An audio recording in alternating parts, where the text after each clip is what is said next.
My name is Joceline Arroyo. I have 4 kids, 3 boys, 1 girl. 3 are with me. I was homeless about a year and a half. Then I ended up going into a shelter. So I'm from Bridgeport. I have anxiety of new things. Look, I'm about to freaking cry because the anxiety was serious, always alone. So like to be alone again in New Milford, literally away from more people, at least in Bridgeport, I had people's houses that they're not friends, but they were associates that I can be comfortable with. I went home, I prayed, and God told me this is mine.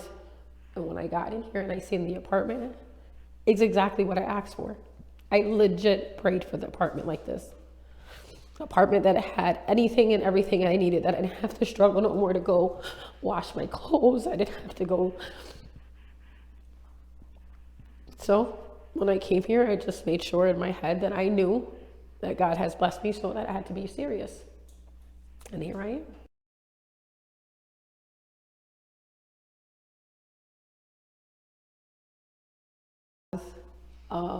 Tremendously, like, it has changed me physically, mentally, emotionally, and even visually, like seeing things for what it is, understanding why. No disrespect, but a person that's older like you, they would tell us things when we were young. Now I get why those things were said to me. It's as simple as recycling, how important it is. You know what I'm saying? Simple as in keeping your house clean and organized. This place had helped me, especially with Devin, when Devin came around, because we had a lot of case managers, a lot of them weren't. But when Devin came around, having a person like her that understands the transition, that understands the naiveness to some of the things, the compassion that New Milford in general, there's a handful of people that have compassion. A year that I stood here, the first year I worked on myself. I didn't go to work, I didn't do anything. I worked on my mental health, I worked with my therapist, I worked with my psychologist, I worked with my medication. That's what I stood on, because I didn't do none of that really 100%, maybe 75. So when I got here that year, then I went to my job. I've been at my job, it's going on my 3rd year. I've been at Stop and Shop. Stop and Shop has been an awesome, like I said, just living here. I'm thankful. Let's just say it like that. This is a good stepping stone. It's a good place, but you got to be serious about it. Like, you got to really want it. Like, I wanted it. Like, I want change. I want more. I want a house. I want a car in my backyard, I want my grandkids to be able to play around and enjoy. And like my family, if they ever needed anything, like I can always help them. I have a home. But behind having a home and that responsibility, you have to, recognize your flaws. So this is where I'm at, and this is what that did. It made me be realistic. You can't ask for any more.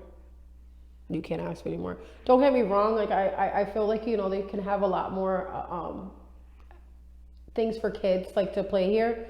But for an adult like me who has my kids that are big, you can't, and what more can you ask for, Teresa? Like, let's be honest. You got your dishwasher, you got, your stove, they all work. You know what I mean? You guys are quick to fix things. You learn the value of what it is to be a homeowner, I just per se, even though this is not my home, but you guys got recommendations and rules. So that kind of forces you to kind of like understand these things. And for some people, of course, if you have the ignorant way with yourself and don't want to grow up, you're going to sit here and be like, oh, it's too much. And for me, I look at it as in there's a value behind it. So I've learned a lot. I've learned a lot from even just the people that live here.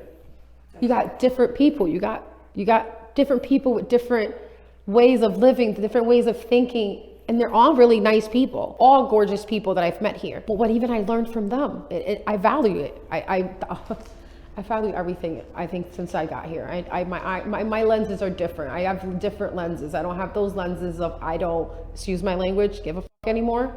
I have the lenses of, there is actually hope. Well, I just said that with the other question, with the growth part, that's just one. I'm more stable mentally and emotionally. I've gotten my job for 3 years. Thanks to Devin, helped me to navigate myself out. I utilized the state to get my food and stuff if I need. I have other churches I go to.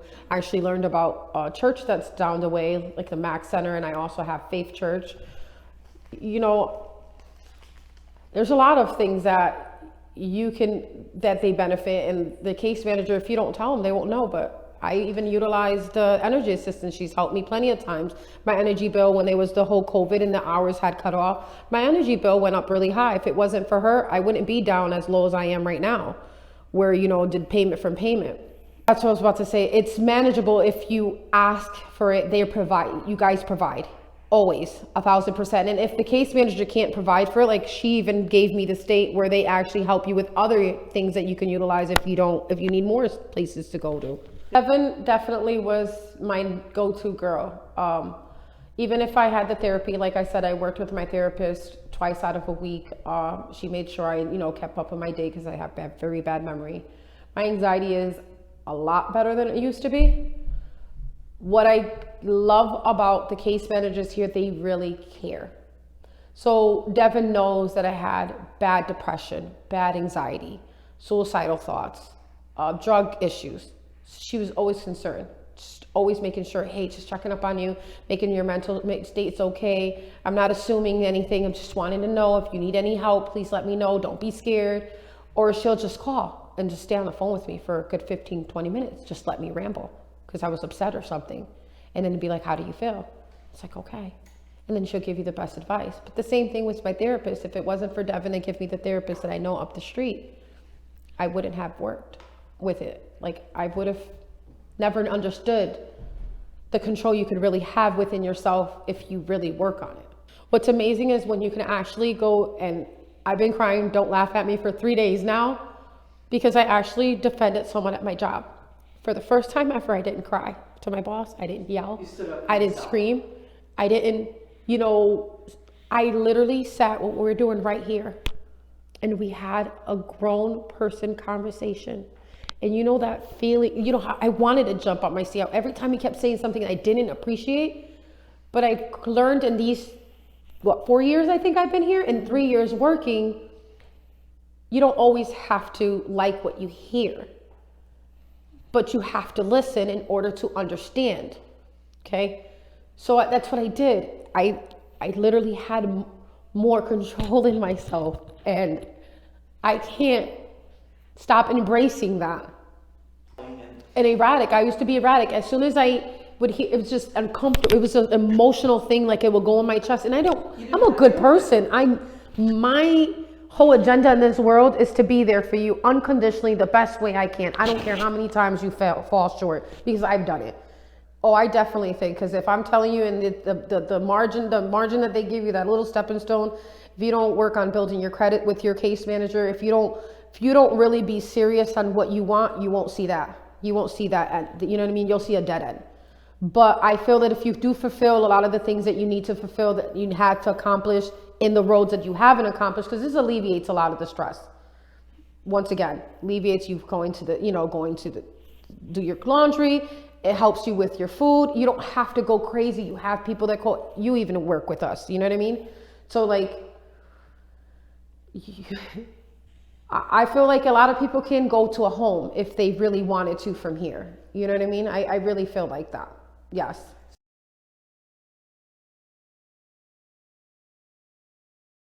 My goals is to finish my high school diploma, which I'm working on that now as well. Finish my high school diploma. I would like to be a psychologist for younger kids who've been abused like me. But not only the kids, but also for the family, to try to keep them kind of together instead of trying to break homes, which I feel like DCF and a lot of other places do. They break the home. If I can do psychology and I can work in a broken home and replenish it to understand that hurt and the pain can be turned into the love and grace that God has provided for us, that's all I want for my life. My life is about working for my God. Not to be funny, you call the cops down here and they come here 2.2 seconds. They really care about their No Milford place.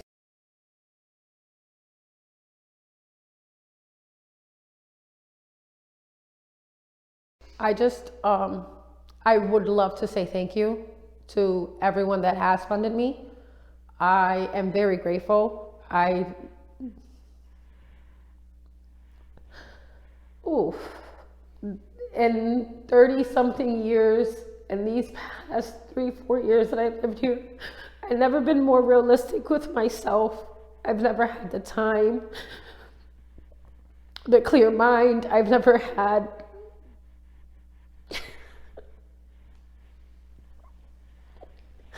the reason I did it, Teresa, because this place has been the most fantastic thing for me. I'm not talking about my family, I'm not talking about my kids, just me eternally in general. I cry now because the joy that my heart actually feels, the good friendship that I feel like true friendships I built at my job, the community that I have. I've never had the support that I have. And I know I had people that cared about me in Bridgeport. I know I did. But not the way these people do. It's a different kind of love. It's a different kind of acceptance. It's a different kind of it's different. And it's wonderful. And I hope that they keep making more things like this. Don't get me wrong. I know there's people that don't understand it. Like I understand it right now. Those people I pay for, but for the people that do, I hope they utilize this in the best way they can, because this, to me, is success at the end. That's all I see. It is. Come on, I got a laptop. I actually do my paperwork. I'm trying to, I stay on top of it. I was so depressed. I didn't care. And the more and more the community around me didn't care, the more and more I made myself more a little whole. So it is. And I think that's why I don't stop caring, no matter what. No matter how much abuse, neglect that I've had from my parents, I don't have anybody. I'm my own person. Even the extra money that they gave me helped me with paying my light bill, put food in my refrigerator. Because yes, I make ends meet the best way I can. I think I need to learn a little bit more, like I tell Bella, maybe to budget a little bit more or something, or maybe I gotta work more. I don't know what it is, but to help me keep, so I don't have to. It's sane. It's not insanity. It's I don't know. It's just awesomeness. They wonder why I like my house clean. My kids tell me that it's a nice place. Why wouldn't you want to take care of this place that they've given to us? I mean, of course, everything is not going to stay up to date because you live there all day, but I love my house. My kids I'd be up at 3 a.m. My kids be like, what are you doing? Nothing. Just admire my home. The peace. I really am. I just admire it.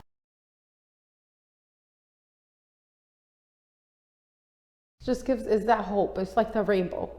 At the end of the rainbow, you at least have someone who cares. It's the hope. You give them a little bit more hope, and understanding that not everyone is, like I said, not everyone is the bad person. Not everyone is the evil wolf on the street. You know what I mean? I for so long I was defensive. I had a wall put up. So for a person like them, I appreciate them because they gave me hope. So I think they would also give someone else that much. And especially when you have put people in places like you, case managers, who also know and understand the human heart, and that sometimes they might fall short and sometimes not. And sometimes just people need a little shoulder. I don't look at people from the age. Age is nothing. But I look at realistic stuff. Like, what are you doing? What are we going to do? What do you want to do? And so when these people ask those questions, you give more of an insight of saying, okay, well, then since you say I have that potential, I want to try this. And when they see they actually can get it, they're like, oh, wow, this person they're there for me. That's what I get with the police and the people here in this community. So that's what I get from them people that give us this money.